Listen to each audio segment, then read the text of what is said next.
শুক্রবারে সবাই ভালো মন্দ খায়। সাপ্তাহিক ঈদ, ছুটির দিন। আর আজকে আমি সত্যি সত্যি ভালো মন্দ খাবো। দেখেন সে ভালো মন্দটা কি। এটা কি চেনেন? কচুর পাতা একেবারে সাদা মাঠাভাবে ঘন্ট করব। কচুর পাতা অনেক দিন খাওয়া হয় না। চুলাটা অন করলাম, এখানে পানির ভিতরে কাঁচামরিচ ছেড়ে দিচ্ছি, তারপরে একটু দিব লবণ,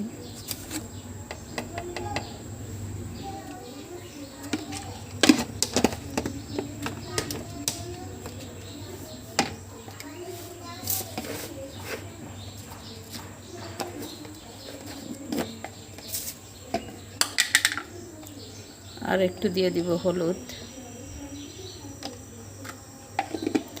মেয়েটা বলছে তরকারিতে একটু হলুদ কম খেতে, যাতে হাতে দাগ না হয়, কিন্তু দিতে গেলে মনে হয় সে বেশি হয়ে যায়। এখন এই পানি উতলে গেলে আমরা কচুর পাতা বা কচু শাকটা দিব। আর এখানে শুধুমাত্র পেঁয়াজ আর রসুন কুচি করে রাখছি, এগুলো দিয়ে তেলের পরে দিয়ে কচু শাকটা নামিয়ে রাখবো। দেখুন আমার পানিটা গরম হয়ে উঠেছে। এই পানিটা যখন উতলে যাবে তখন আমরা কচু শাকটা দিব ভিতরে। দেখুন পানিটা ফুটতে শুরু করেছে। এখন আমরা কচু শাকটা দিয়ে দিব ভিতরে। এই যে কচু শাক,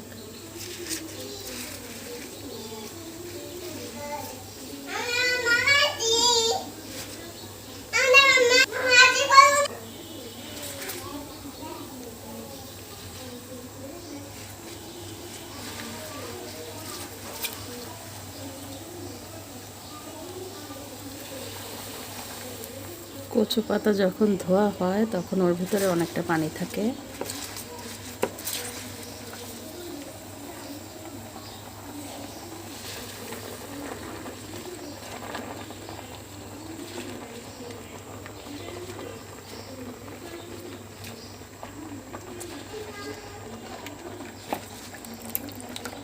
এই যে পাতা থেকে এতটা পানি রয়েছে।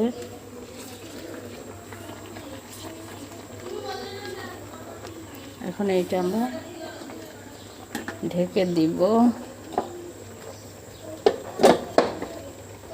এই যে মাটির ঢাকনা দিয়ে।